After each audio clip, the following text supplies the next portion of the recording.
성경 말씀 로마서 9장을 찾겠습니다.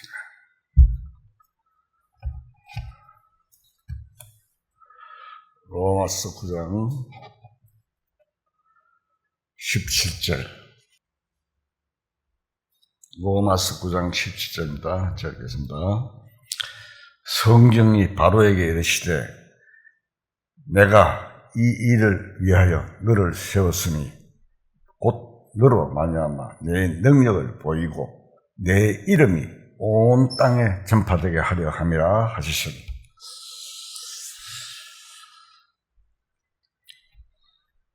우리는 성경을 통해서 중요한 사실을 알 수 있는데 하나님의 선민인 유대인은 구원을 받기 위해서 선택된 민족이 아니라 그들을 통해서 하나님의 진리를 나타내기 위하여 사용하시는 선민으로 부르심을 받았다는 것을 알 수가 있습니다. 바울이 방금 읽은 로마서에 보면 자기 동족인 유대인에 대해서 말할 때 버림이 되어 있는 것에 대한 설명에서 바로왕을 시대로 들었습니다. 이스라엘 민족이 애굽에서 해방되어 나올 때 모세와 아론이 대표자로서 바로왕에게 가서 하나님의 말씀에 내 백성을 내어보내라고 했지만 10가지 재앙이 내릴 때까지 바로왕의 마음이 강팍해져가지고 이스라엘 민족을 풀어주지 않았습니다. 바로왕이 바로 풀어주었다면 출애굽 과정에서 생겨나는 하나님의 능력이 나타날 수 없을 것입니다. 바로왕의 마음이 강팍해져 버림으로써 하나님의 능력이 나타나고 그 굉장한 일로 인하여 이스라엘 민족 속에는 하나님이 함께 계시고 그 하나님의 이름인 여호와 하나님이 세상에 알려지는 것입니다. 그와 똑같이 구약 말씀이나 여러 복음서 속에 있는 많은 사건 속에 예수님과 유대인의 관계에서 유대인은 예수님 안에 있는 진리를 세상에 나타나게 하기 위해서 쓰인 것입니다. 예수님 안에는 하나님의 모든 뜻이 계시고 진리가 있었습니다. 예수님은 생명이었고 길이었고 부활이었습니다. 이런 사실들이 유대인들의 강팍함과 예수님을 대항함으로 나타날 수 있었습니다. 유대인들이 강팍하여 예수님을 십자가에 못 박도록 했기 때문에 이방의 온 민족에 온 세계 구원이 전파되었습니다. 로마서 11장 11절을 한번 봅시다.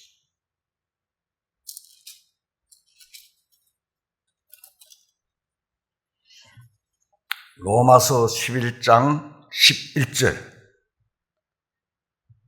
그러므로 내가 말하노니 그들이 넘어지기까지 실족하였느냐? 그럴 수 없느니라. 그들이 넘어짐으로 구원이 이방에게 이르러 이스라엘로 시기나게 함이니라. 그들의 넘어짐이 세상의 풍성함이 되며 그들의 실패가 이방인의 풍성함이 되거든 하물며 그들의 충만함이리요. 자, 이스라엘인들의 마음이 바로와 같이 강팍해 되어 넘어짐으로 오히려 온 세상 사람들이 구원을 얻는 기회가 되었습니다. 예수님 안에 감춰져 있던 하나님의 무한한 생명을 나타내기 위해서는 여러 가지 사건의 일들이 있어야 합니다. 마태복음 12장 34절을 보겠습니다.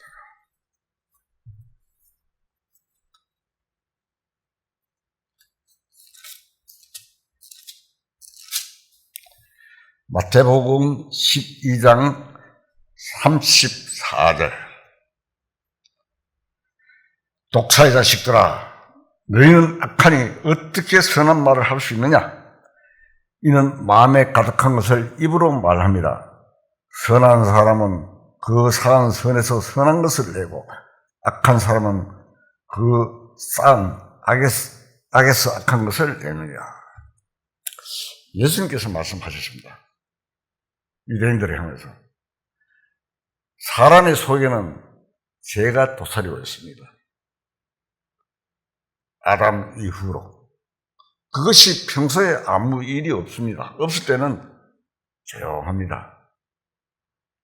찌꺼기가 그릇 속에 있을 때 가라앉아 있는 것처럼 조용하다가 어떤 사건이, 일이 생기면 그것이 일이기 시작합니다.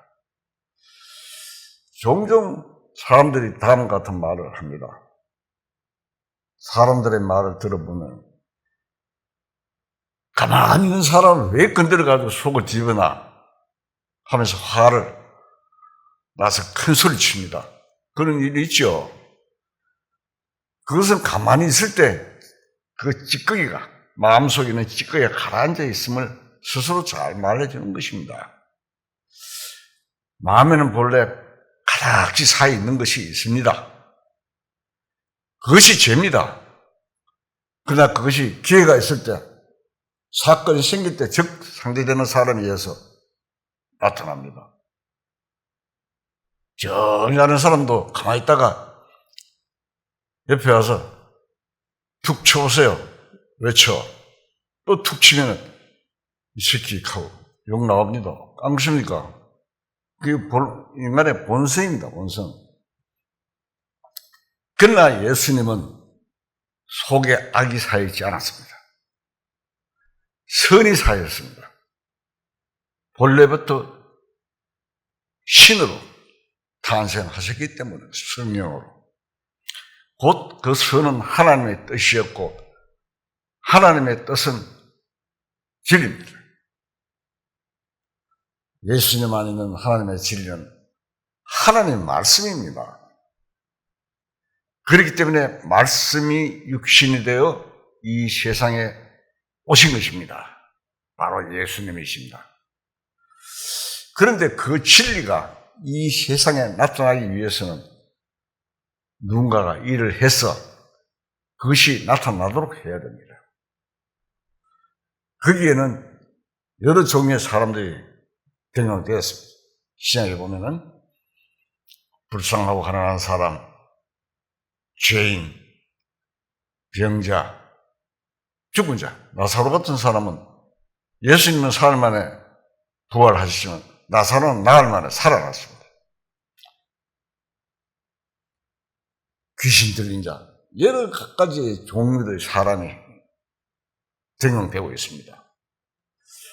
그 중에 밀밭 사이로 지나가는 중에 있는 시장한 제자들의 행위도 그 하나의 일이었습니다. 시장한 제자들이 안식일에 배고프니까 밀밭 사이를 지나가면 미리삭을 잘라먹는 행위 자체는 의연한 것 같고 아무것도 아닌 것 같으나 참으로 놀라운 진리의 모습이었습니다. 참으로 작은 일이며 우연히 생기는 일 같지만 아주 중대한 진리 안에서 행해지고 있는 일이었습니다. 제자들의 그 행위가 주님 안에 있는 진리를 노출시키는 계기가 되었습니다. 그러나 결정적인 역할을 한 것은 바리새인들이었습니다. 그들이 제자들의 행위를 트집 잡지 않았으면 진리가 밖으로 표현되기 어려웠습니다. 유대인들은 강팍한 마음 때문에 예수님을 도전하고 예수님 앞에 나타나 끈질기게 질문하고 대항하고 변론하는 입장에 있었습니다. 보통 사람 같으면 유대인을 상대해서 죄가 드러나고 속에는 오물이 올라왔겠지만 예수님에게는 그때마다 깊이 감추인 진리가 나타났습니다. 사랑과 반대죠. 그것이 유대인 역할의 위치였습니다. 이렇게 말하면 다음과 같이 말할지 모르겠습니다만 유대인은 그렇게 쓰인 것 같은데 왜 죄냐고 그러느냐? 성경은 다음과 같이 말하고 있습니다. 로마서 9장 19절.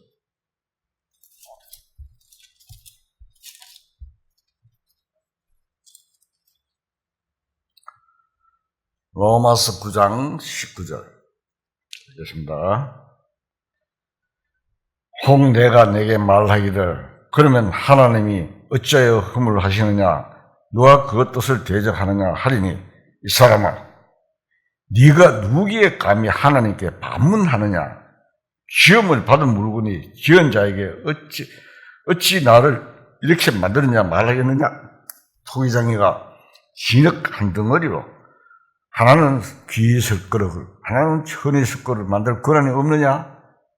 만일 하나님이 그의 진노를 보이시고 그의 능력을 알게 하고자 하사 말하시기로 준비된 진노의 그릇을 오래 참으심으로 간용하시고 또한 영광 받기로 예비하신 바 긍휼의 그릇에 대하여 그 영광의 풍성함을 알게 하고자 하실지라도 무슨 말을 하리요.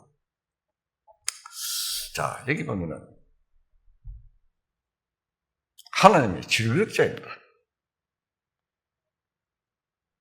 사람을 지으시고 그 속에 영혼을 창조하신 분이 하나님이십니다. 그것은 하나님의 일이시니 항변할 수 없다고 되어 있습니다. 참으로 놀라운 일입니다. 바리새인들의 그 질문에 바로 그들의 도전이며 강팍한 마음의 소행이지만 그러한 일들을 통해서 예수님 안에서는 귀한 사실이 발표된 것입니다.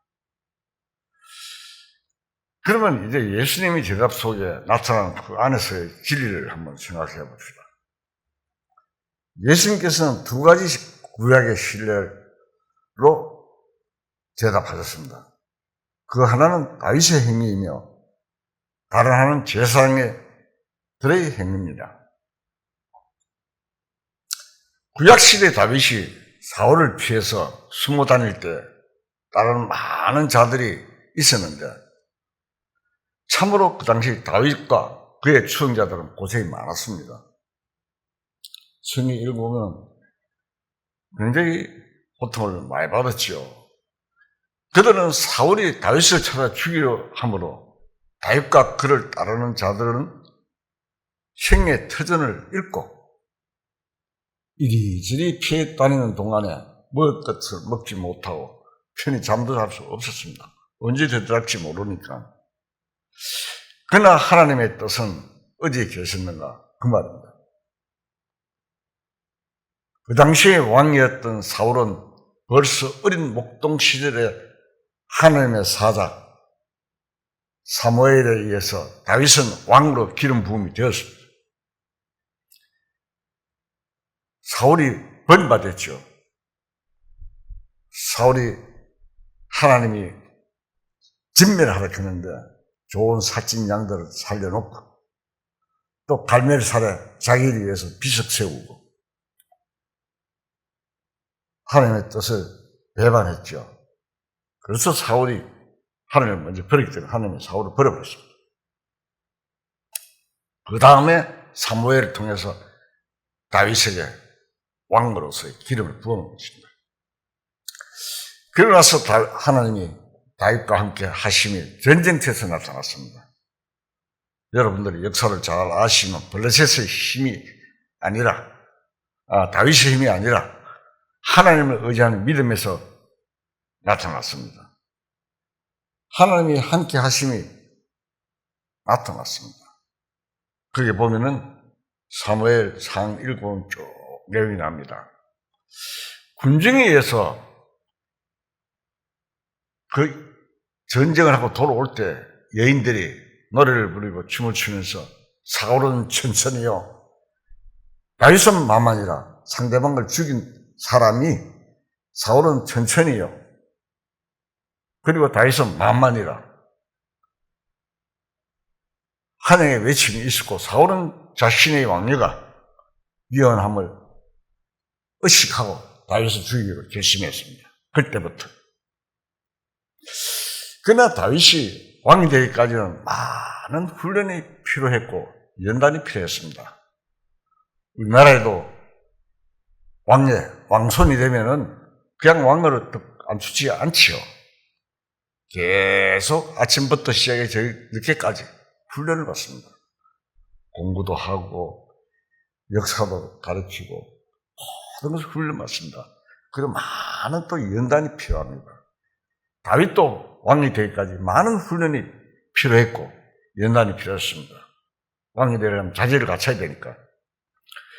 그 믿음의 시련 기간 동안 다윗에게 시련을 주는 자는 누구였습니까? 사울 왕이었습니다. 우리에게도 어떤 일에 주변에 계속적으로 신앙에 어떤 걸림돌이 되는 사람들이 있겠죠. 그것은 우연이 아닙니다.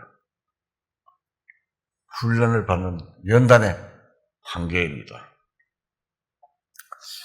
그래서 불로 연단하여도 없어질 금보다 귀한 믿음의 신이라고 베드로는 말했습니다.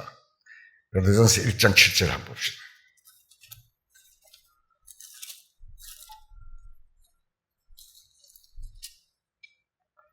베드로전서 1장 7절. 너희 믿음의 확실함은 불로 연단하여도 없어질 금보다 더 귀하여 예수 그리스도께서 나타나실 때 칭찬과 영광과 존귀를 얻게 할 것이니라. 이렇게 베드로서에 나타났습니다. 자, 그때 제자와 다름이 없던 다윗의 추종자들은 예수님 당시의 제자들과 비슷했죠. 다윗의 추종자들이 굶주림에 있었습니다. 제사장 외에 먹을 수 없는 진설병을 제사장에 요구해 먹었습니다. 진설병은 이스라엘 12지파를 상징하는 떡 12덩어리로 성전 안에 떡상을 항상 놓여 있습니다. 떡상에 놓여 있는 것을 말합니다. 진설병은. 그 진설병 그 떡은 일주일에 한 번씩 안식일에 새 떡으로 바꿔 진설을 하고, 갈아낸 떡은 제사장과 그의 아들들만 성소에서 먹을 수 있는 떡입니다. 이 떡은 예수 그리스도의 그림자로서 이스라엘 12지파를 위한 생명의 떡이라는 영적인 뜻을 가지고 있습니다. 요한복음 6장 35절 봅시다.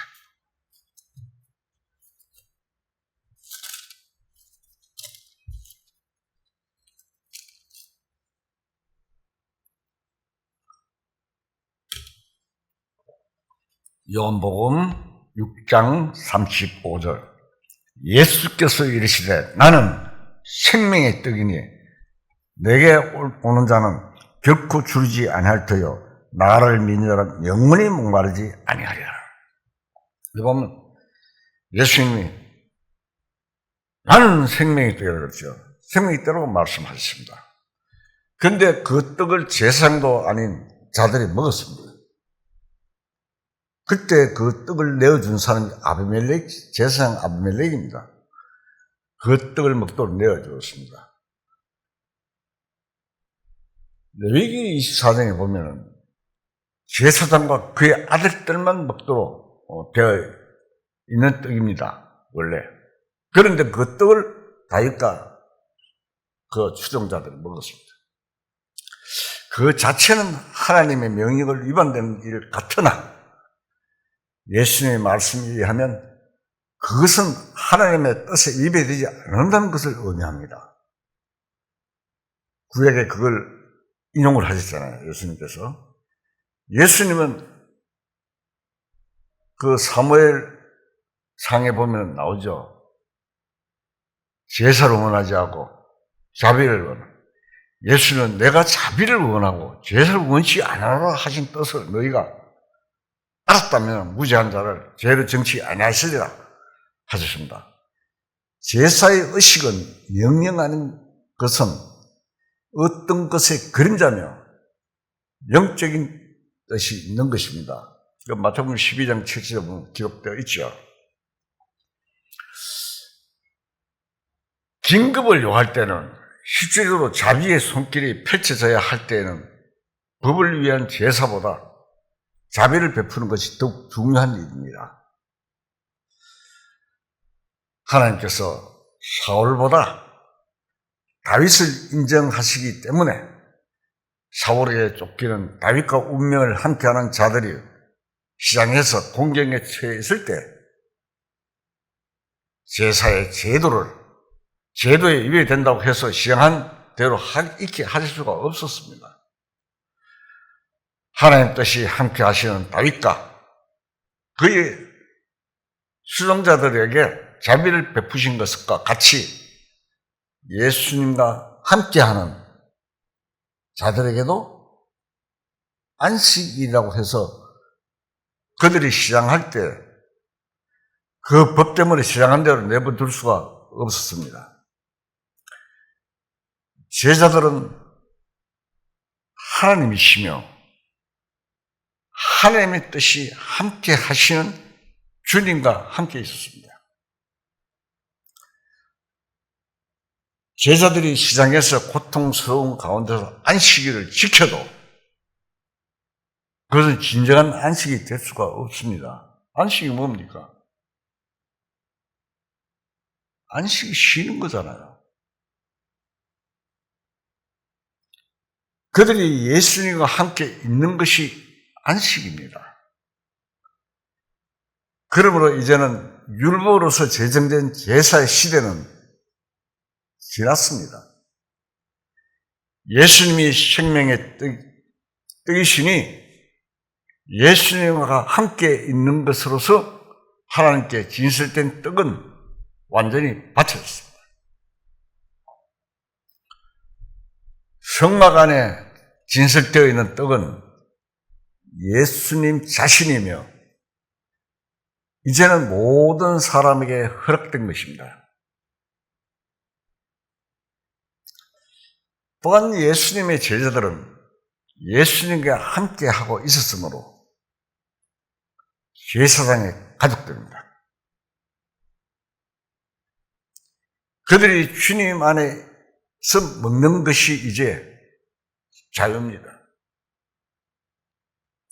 신학시대에는 주님을 믿고 구원받았으면 누구나 제사장 반열에 있게 됩니다. 히브리서에 나오죠. 왕같은 제사장들이라고. 주님 안에서는 안식이 따로 없고 영원히 안식합니다.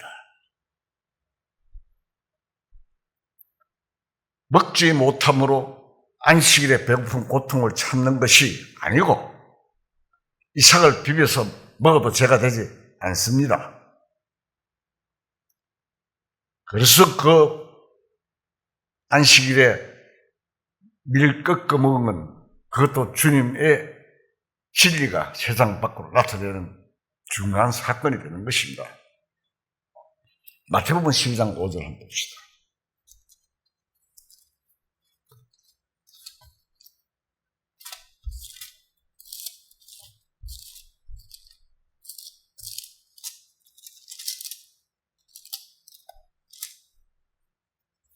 마태복음 12장 5절. 또 안식일에 제사장들이 성전 안에서 안식을 범하여도 죄가 없음을 너희가 율법에서 읽지 못하였느냐? 자, 여기 보면 안식일에 제사장이 성전 안에서 안식을 범해도 죄가 없음을 너희가 율법에서 잊지 못하느냐? 주님께서 말씀하셨어요. 이 말씀 역시 구약의 말씀을 인용하셨습니다. 하나님께서 제사에 대해서 명령하실 때에 안식일에 드리는 제사는 제사장이 안식일에도 양이나 기타 다른 제물을 잡아가지고 제물을 드리는, 그 피를 드리는 것입니다. 그것은 대단히 힘든 일이었습니다. 일을 하면 안 되잖아요, 안식일날. 그런데, 그렇지만 그것은 죄가 되지 않습니다. 그 일은 성전 안에서 행하는 일이었습니다. 같은 일을 성전 밖에서 행하면 안 되지만, 성전 안에서 행하거나 안식일을 범해도 죄가 되지 않았습니다.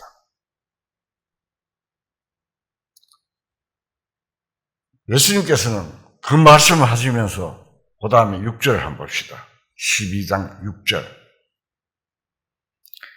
내가 너희에게 이르노니 성전보다 더 큰 이가 여기 있느니라. 예수님이 말씀하신 것입니다. 성전보다 더 큰 이가 여기 있느니라고 하셨습니다. 자, 구약의 모든 것은 신약시대에 있어요. 모든 영적인 사실에 대한 그림자로 나타내시는 것입니다. 영적인 것은 육신으로 알 수가 없습니다. 그래서 하나님께서는 영적인 것이 이루어지기 전에 구약에서 보이는 물질에 의해서 설명을 하신 것입니다. 그래서 구약을 우리가 자세히 읽으면 신약의 영적인 것을 이해하기에 참으로 쉬운 것이 됩니다. 성전은 하나님이 계시는 곳입니다. 그런데 구약에는 모세의 장막, 성전이 있었고 솔로몬이 지은 석조 성전이 있었습니다. 그러나 하나님은 영이심으로 사람이 손으로 지은 전에 계시지 않습니다. 기록이 되어 있죠. 하늘은 하나님의 보좌고 땅은 하나님의 발등상으로 좌정에 계시는 그 크신 하나님이 사람의 손으로 지은 전에는 계시지 않습니다. 그러므로 구약 성전은 예수님의 몸에 대한 그림자입니다. 구약에는 양을 잡고 소를 잡아 제사를 드렸습니다. 하나님께서 양과 소의 피를 받으시고 만족하실 수 없었습니다. 그래서 예수님이 인생의 죄를 위하여 대신 제물이 되시는 하나님의 어린 양이었습니다.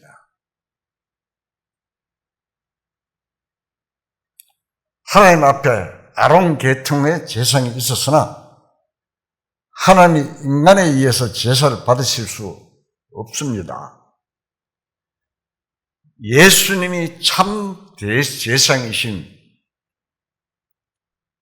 그림자입니다. 그리고 아론의 가족들이 제사장이 됩니다. 오늘은 구원을 받은 신자들을 의미합니다.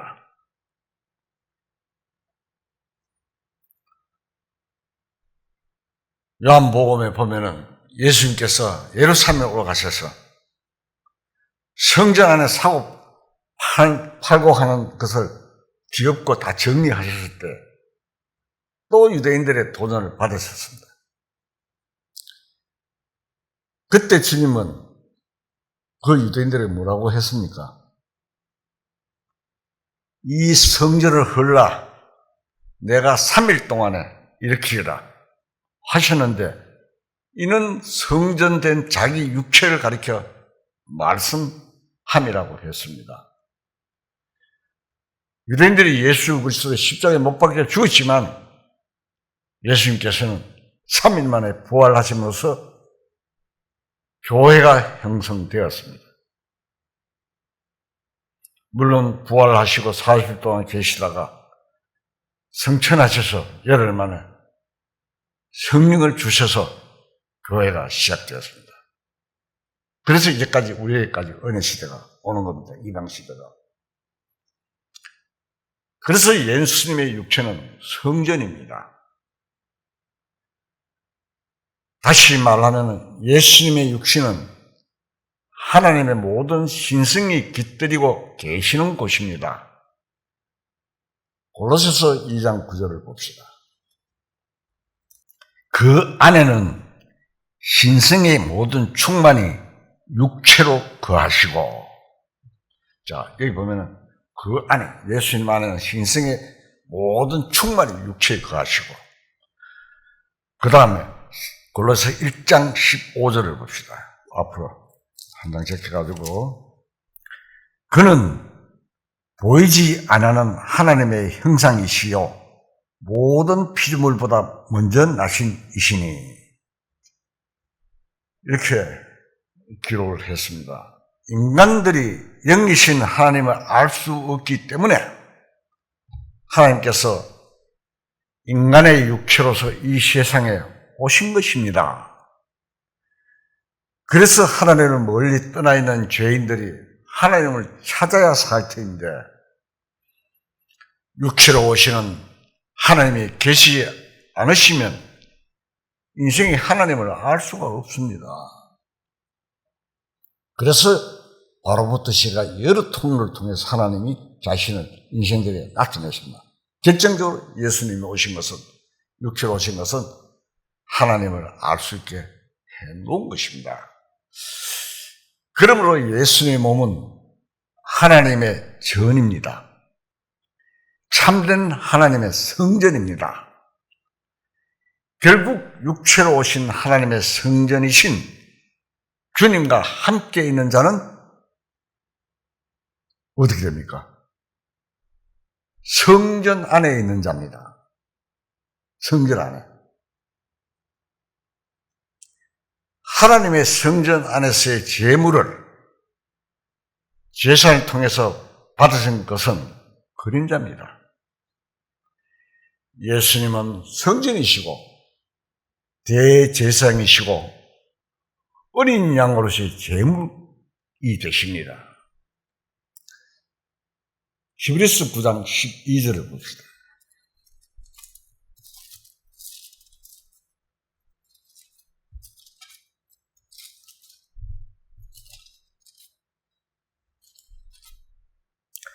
히브리서 9장 12절. 저는 이 성경 구절에서 깨달았습니다. 그래서 읽을 때마다 좀 감회가 새롭습니다. 자, 읽겠습니다. 염소와 송아지의 피로 아니하고 오직 자기의 피로 영원한 속죄를 이루사 단번에 성소에 들어가셨느니라. 자, 여기 보면은 염소와 송아지 피로 아니하고 안 된다 이 말이에요. 짐승의 피로는 오직 자기 피로 예수 그리스도의 피로. 피는 피에 생명이 있습니다. 생명이 죽어야 되는 거예요. 반드시 죄값은 죄삭은 사망이라 그러죠. 오직 자기의 피로 영원한 과거, 현재, 미래 모든 죄를 이루사 단번에 성소에 들어가셨느니라. 그 다음에 9장 26절을 봅시다.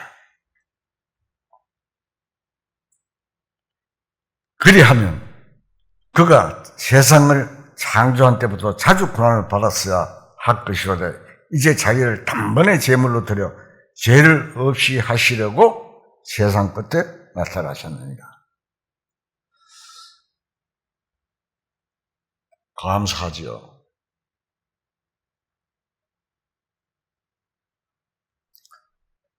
하나님 앞에는 예수님으로 말미암아 이미 완전한 제사가 드려졌습니다.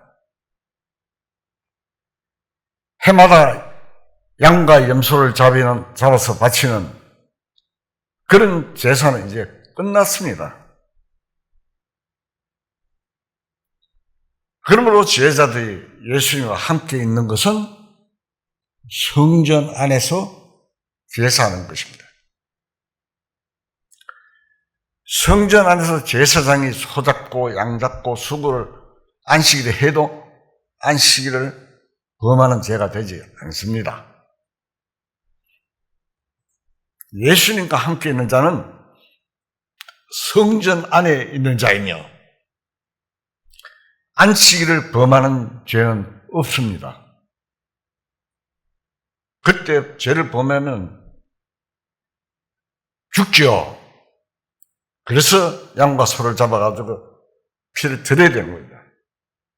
그런데 이제는 그것이 필요가 없다 이 말입니다. 예수님과 함께한 자는 죄가 이제 없습니다. 예수님과 함께하는 자는 이제는 영원히 쉬는 것입니다. 예수님 안에는 굶주림이 없습니다. 그렇죠. 나를 믿는 자는 영원히 목마르지 않는다. 예수님 안에는 생명의 떡이 있습니다. 그리스도 안에 있는 자에게는 결코 정죄함이 없다고 하셨습니다. 모든 죄는 예수님 그리스도 안에서 완전히 끝이 났습니다. 이제 쉬운 것만 있습니다. 심판하시는 분이 누굽니까? 하나님이시잖아요. 하나님이 됐다 하면 끝나는 거지.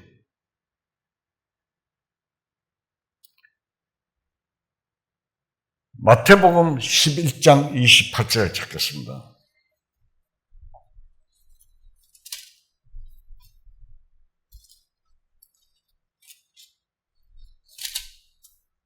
마태복음 11장 28절.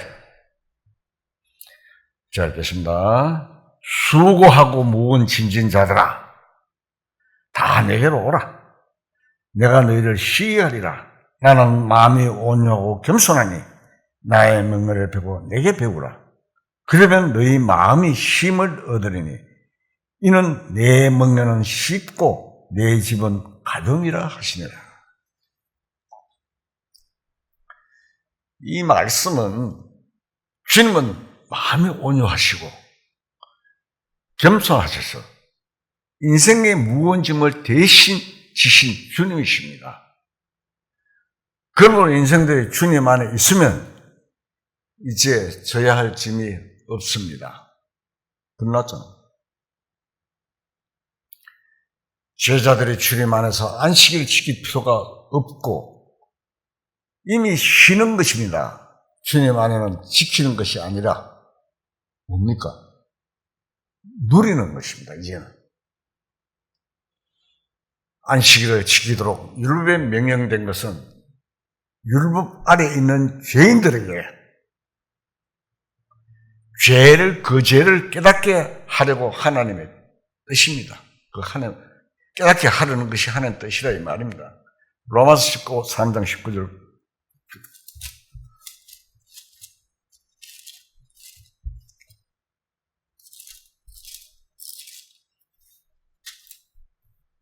답을 좀 더 알려드린 겁니다. 로마서 3장 19절. 우리가 알거니와 무릇 율법이 말하는 바는 율법 아래에 있는 자들에게 말하는 것이니 이는 모든 입을 막고 온 세상으로 하여금 하나님의 심판을 잊게 하려 함이라. 자, 끝났죠? 이 율법 아래에 있는 자는 심판에 대해 있습니다. 죄인이라면서 깨닫게 하는데 그 목적이 있다 이 말입니다. 비유가 될지 모르지만 교통법규가 없이는 뭐 마음대로 다녀도 신호등이 켜져도 가도 괜찮고 이렇지 않죠. 교통법규가 딱 생기면 법에 저촉을 받게 되어 있죠. 그래서 죄를 지은 사람이 죄인이 죄를 알지 못하니까 그 죄를 깨닫게 하는 데 목적이 있습니다. 그래서 입을 다물게 합니다. 율법으로서는 하나님 앞에서 자신이 어렵지 못하다는 것을 인정해서 입을 다물어야 합니다. 로마서 3장 20절을 한번 봅시다. 그 다음 구절입니다. 그러므로 율법의 행위로 그의 앞에 어렵다 하심을 얻을 육체가 없나니 율법으로는 죄를 깨달습니다. 그래서 우리는 율법을 사실상 지킬 수가 없습니다. 그래서 죄를 깨닫게 해주신 것입니다. 그러면 안식일 계명은 무슨 죄를 깨닫게 합니까? 창세기 1장하고 2장에 쭉 보면 말씀이 나오죠. 하나님께서 모든 창조를 마치시고 제7일은 쉬었다고 되어 있습니다. 그런데 아담이 마귀의 유혹과 속임에 넘어가가지고 죄를 지었습니다. 죄를 짓는 것은 하나님의 말씀을 어기고 하나님의 말씀을 떠나는 것이 죄입니다. 죄를 짓고 영혼이 죽었습니다. 반드시 죽으리라 했잖아요. 하나님은 죽은 자를 다시 살리시는 일을 시작하신 것입니다. 영혼을 다시 살리시는 일을 시작하신 것입니다. 그래서 주님은 요한복음 17장 5장 17절에 보면은 예수님께서 뭐라고 그러십니까? 그들에게 이르시되 내 아버지께서 이제까지 일하시니 나도 일한다 하심이라고 하셨죠. 그 일은 하나님께서 다시 영혼을 살리는 일을 시작하신 일에 아버지께서 이제까지 일하시니 나도 일한다 이야기하신 것입니다. 결국 인생은 아담으로 말미암아 하나님의 안식도 파괴하고 인생 자신도 안식을 잃었습니다. 이러한 죄의 상태를 알게 하는 것이 안식일을 지키라는 계명입니다. 죄인들에게 죄를 알게 하는 것이 계명이기 때문에 안식일을 지키나 참으로 지켜지지 않습니다. 인생은 안식이 없습니다. 그러면 안식일을 지킬 수 없는 것입니다. 이 사실이 유대인 눈에는 숨겨져 있습니다. 제자들 예수님과 함께 있는 것은 예수님이 죄를 담당하시고 사람은 할 일이 없으니 쉬는 것입니다. 로마서 3장 21절을 봅시다. 이렇게 읽은데 21절 이제는 율법 외에 하나님의 한 의가 나타났으니 율법과 선지자들에게 증거를 받은 것이라. 이제는 율법 외에 했습니다. 예수님 오신 후에는 인생들이 율법에서 해방되고 오직 예수님 안에 있습니다. 율법 아래 있는 자들에게 말하는 것이니 이는 모든 입을 막고 온 세상으로 하나님의 심판 아래 있게 하더니 이제는 어떻게 됐습니까? 율법 외에 하나님의 한 의가 나타났으니라고 했습니다. 하나님의 의는 율법의 의가 아닙니다. 인간들의 죄를 가려주는 의입니다. 바로 예수님의 의입니다. 하나님의 의로우심입니다. 예수님은 인간들을 대신해서 십자가의 달리심으로 말미암아 의를 완전히 이루었습니다. 로마서 10장 4절을 봅시다.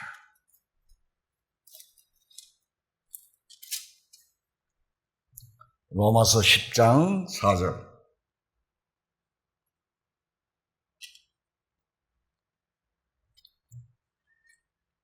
그리스도는 모든 믿는 자에게 의를 이루기 위하여 율법의 마침이 되시니라.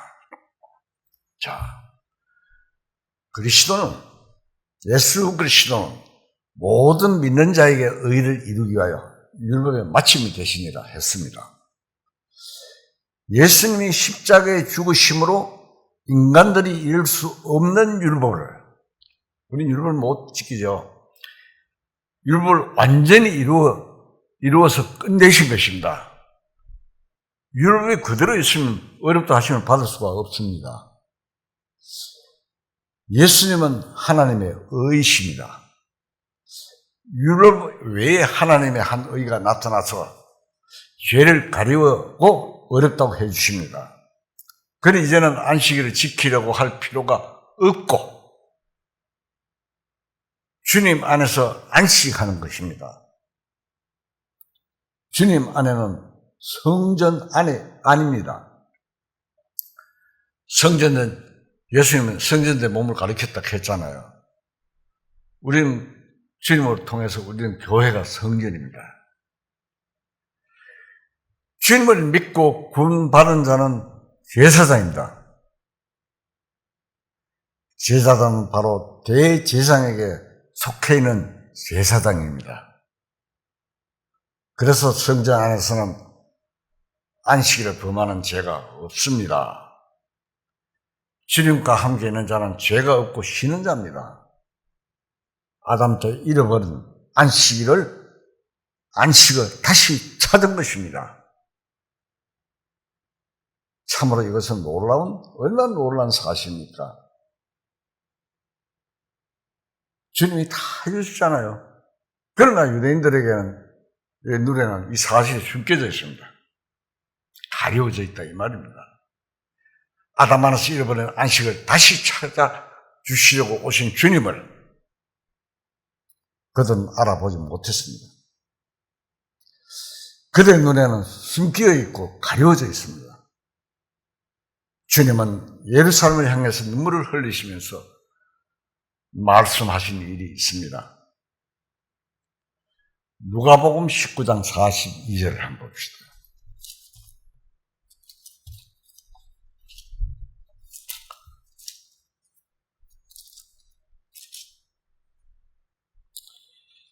누가복음 19장 42절. 이르시되 너도 오늘 평화에 관한 이 일을 알았더라면 좋을 뻔했거니와 지금 내 눈에 숨겨졌도다. 예수님이 얼마나 안타까우니까 이 말씀을 하셨습니다. 평화에 관한 일, 즉 안식일에 관한 일이 유대인에게 숨겨져 있다 이 말입니다. 오늘날도 마찬가지입니다.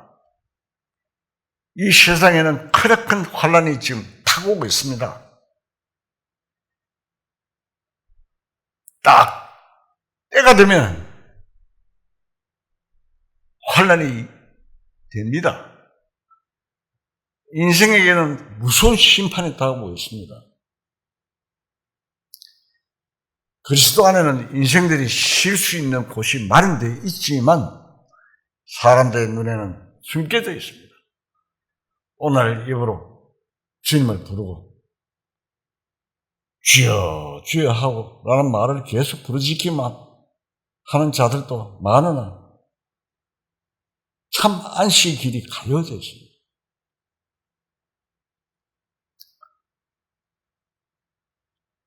저도 이러한 곳에 참석도 해보는 사람입니다. 새벽마다 눈물을 흘리며 가슴을 치는 자들이 믿음이 있는 것 같지만은 그에게는 안식이 가려져 있습니다. 회개하라 하면 가슴이 조이고 하염없이 눈물을 흘리고 그런 자에게도 안식이 가려져 있습니다.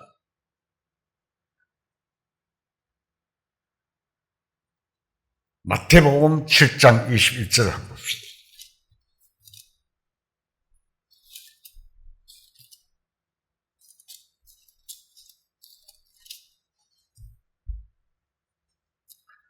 마태복음 7장 21절.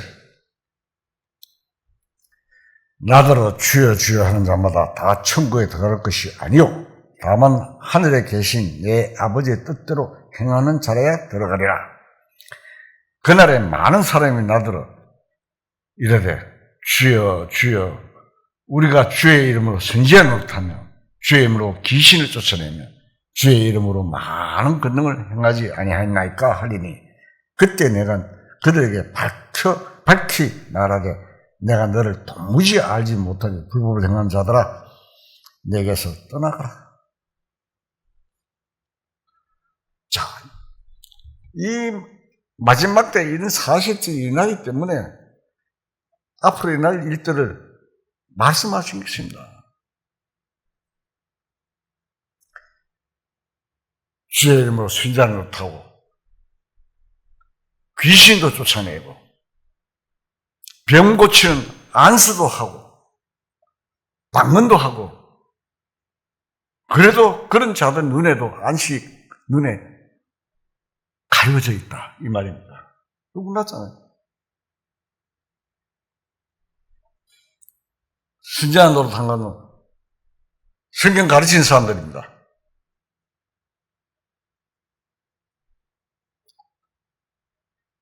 주님의 이름으로 병도 고치고 예수를 믿는 것은 참으로 제사함에서 오는 양심의 평화입니다. 심령의 깊은 곳에서 솟아오르는 양심의 평화입니다.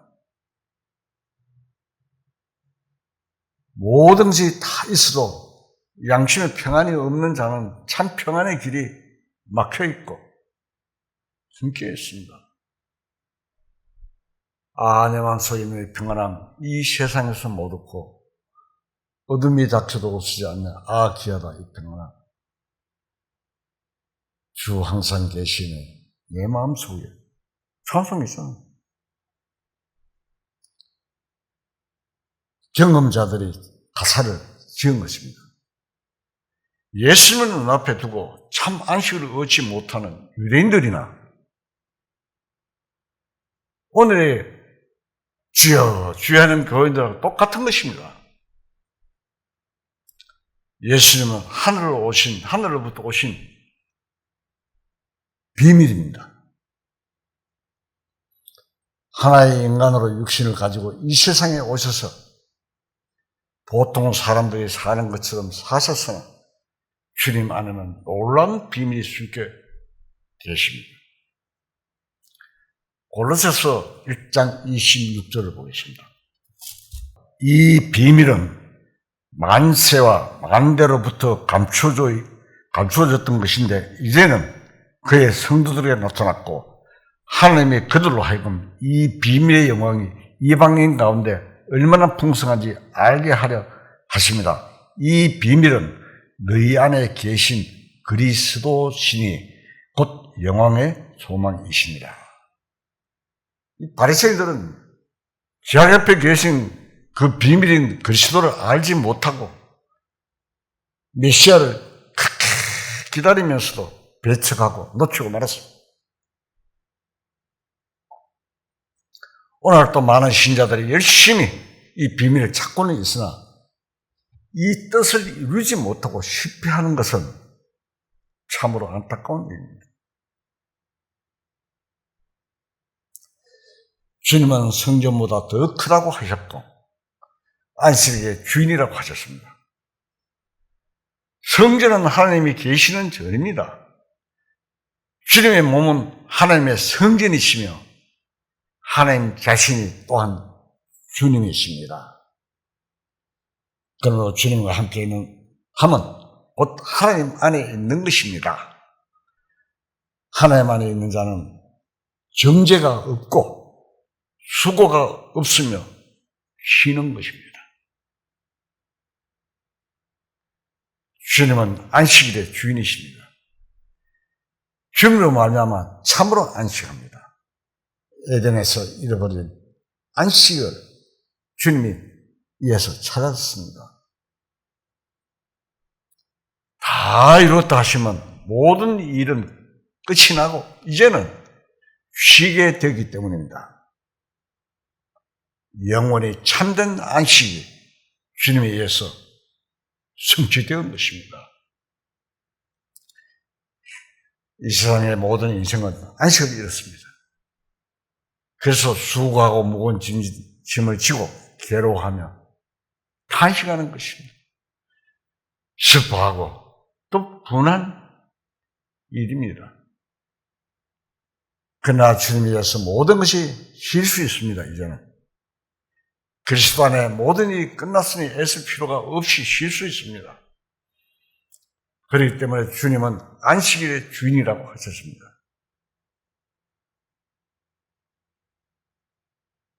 마태복음 12장 7절에 보면은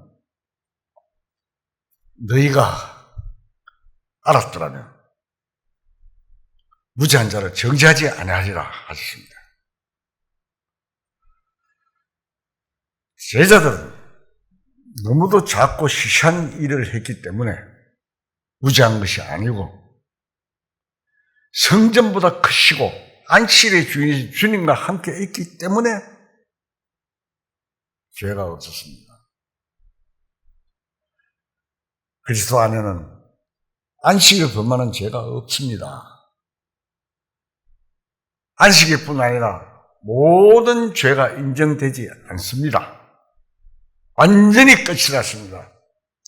호리만큼, 티끌만큼도 있을 수가 없습니다. 요한일서 3장 5절을 한번 봅시다.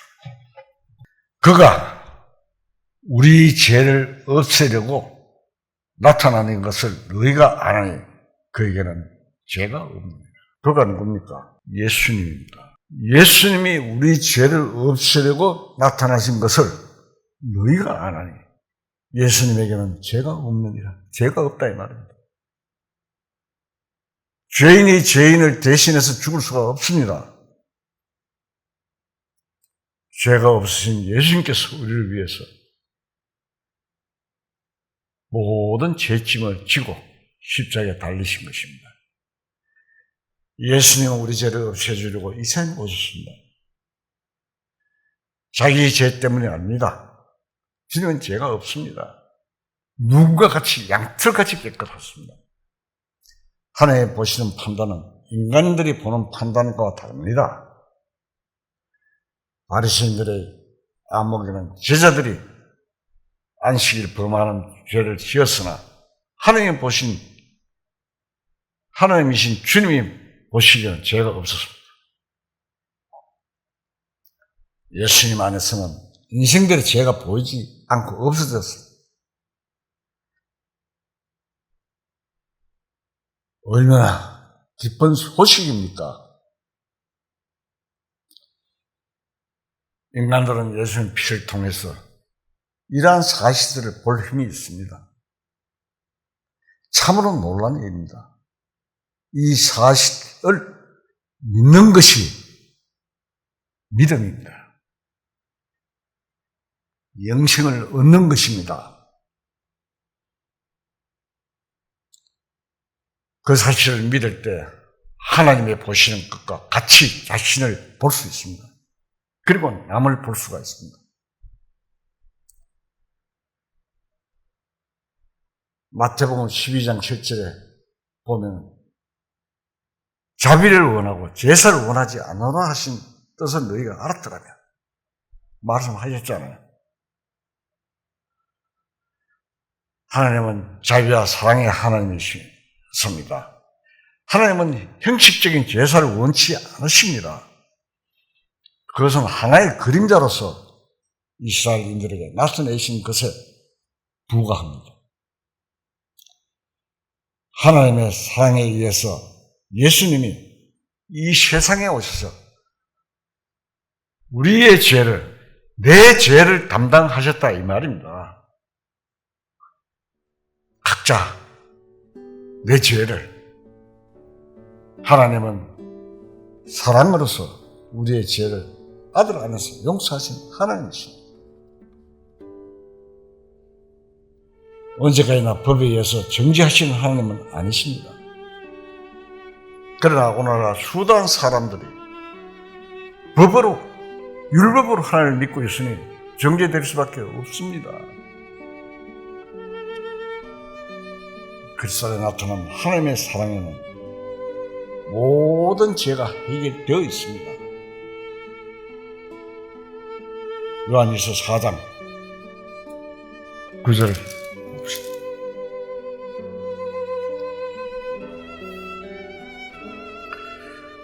하나님의 사랑이 우리에게 이렇게 나타난 바 되었으니 하나님이 자기의 독생자를 세상에 보내시면 그로 말미암아 우리를 살리려 하심이라. 사랑은 여기 있으니 우리가 하나님을 사랑한 것이 아니요 하나님이 우리를 사랑하사 우리 죄를 속하기 위하여 한물 제물로 그 아들을 보내셨습니다.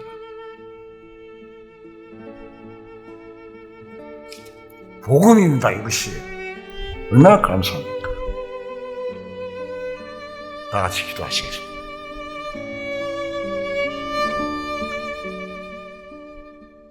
찬송과 영광 받으시기에 지극히 합당하신 하나님 아버지의 은혜와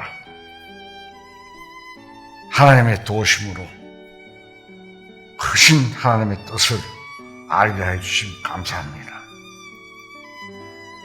저희들은 부족하여 늘 잘 잊어버리고 육신에 져서 살아갈 때가 많습니다. 항상 하나님 뜻 가운데서 하나님께 영광 돌리는 삶으로 살아갈 수 있게 이끌어 주시옵소서. 앞날대로 주님께 부탁드립니다. 우리 주 예수 그리스도 이름으로 감사하며 기도드리옵나이다. 아멘.